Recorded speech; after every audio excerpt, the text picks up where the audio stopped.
ses prémices en 1958, le jeu vidéo n'a cessé de grandir, améliorant sans cesse les graphismes, les fonctionnalités et autres.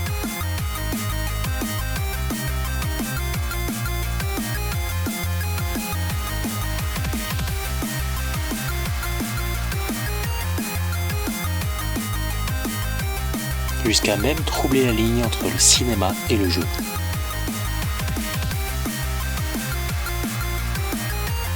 Très rapidement, il entre dans les mœurs car une nouvelle génération vient même de sortir.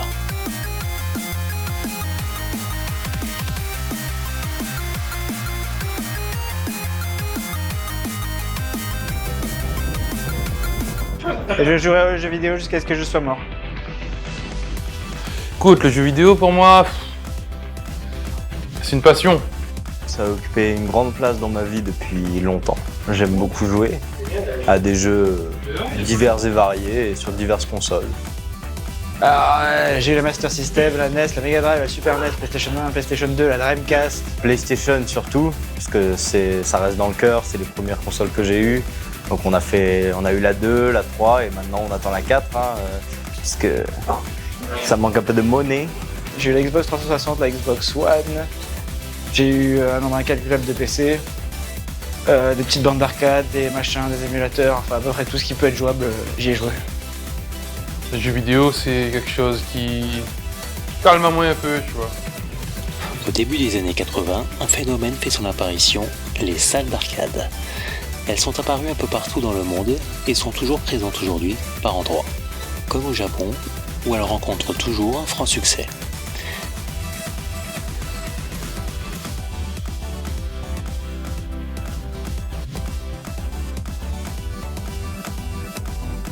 On retrouve dans le commerce des bornes comme celle-ci, passons années 80, un joystick, 6 boutons, mais à l'intérieur, une machine d'émulation, ce qui fait qu'elle contient 4700 jeux, au lieu du traditionnel, un jeu par machine. Ce modèle est plutôt orienté à l'utilisation personnelle ou, comme ici, en open space dans une société. Je pense que c'est le top, je pense que c'est vraiment très convivial. Je pense que ça amène vraiment la convivialité dans les bureaux. D'aucuns pourraient argumenter que ça a fait baisser la productivité, mais je dirais que j'argumenterai et je contre-argumenterai en disant que ça améliore tout de même la créativité. Et ça n'a pas de prix. On a 4700 jeux, mais une testerie avec 3 dessus. Et là, il y a qu'Ennemi aime bien sur les 4700. Du coup, c'est le jeu où on se fait démonter et on démonte tout le monde en même temps. Du coup, ça fait... Ça, c'est génial, tu vois. Ça, c'est le son de... Un peu, comment dire ça, le son de l'extase. C'est un orgasme quand t'entends... Ça, c'est cool. C'est un seul jeu pour le moment, Puzzle Street Fighter. Pour parler de Puzzle Street Fighter 2, il faut d'abord parler de Street Fighter.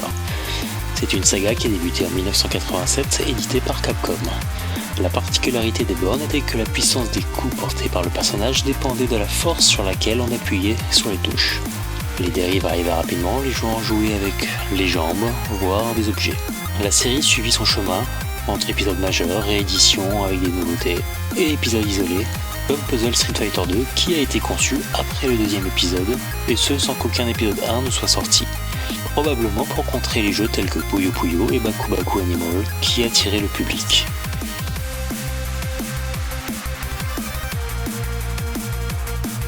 Le but ici est d'ensevelir son adversaire sous des gemmes de couleur. Pour y parvenir, il faut associer le maximum de gemmes d'une même couleur pour les faire exploser. Ce qui va faire tomber, dans le jargon, des crash gemmes sur l'écran de l'adversaire. Ces dernières ont un compteur limitant leur utilisation et handicapant ainsi le jeu de l'adversaire. Tous les 25 coups, un diamant apparaît, il permet de relancer le jeu en sa faveur, puisqu'il permet de détruire toutes les gemmes d'une couleur sur son écran, attaquant au passage son opposant. Les mécaniques de jeu sont nombreuses et la profondeur du gameplay est insoupçonnée. Ce jeu est tout d'abord très addictif. On ne peut pas rester sur une défaite, on a toujours envie de continuer, de se donner les moyens d'arriver encore plus loin et je trouve que c'est ça qui fait la force de ce jeu. Ouais. Parce que c'est le meilleur, tout simplement. On connaît aux autres jeux qu'on a le meilleur. Voilà.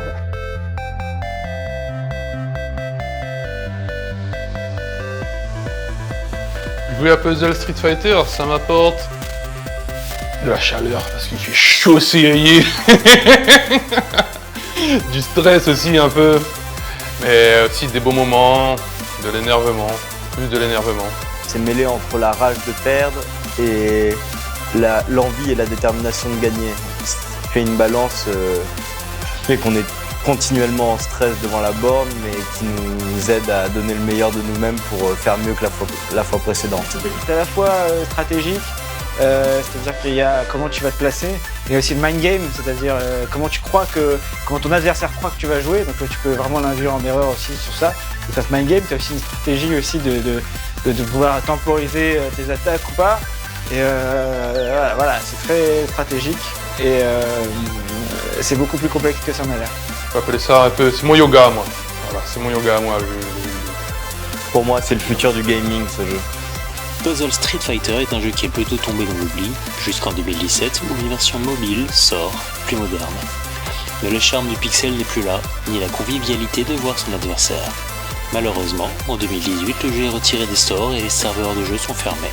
Aujourd'hui, avec l'élan du rétro gaming, Capcom a possiblement un coup à jouer. Sachant que ses concurrents de l'époque sont toujours présents, mais ça ne semble pas être à l'ordre du jour.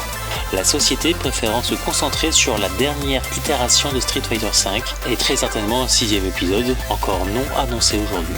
Concernant la version puzzle, on retiendra en revanche qu'en 2018, elle a été élue 15e perle sous-estimée du catalogue PlayStation 1 par la rédaction du site Den of Geek, ce qui laisse présager de son potentiel succès encore aujourd'hui.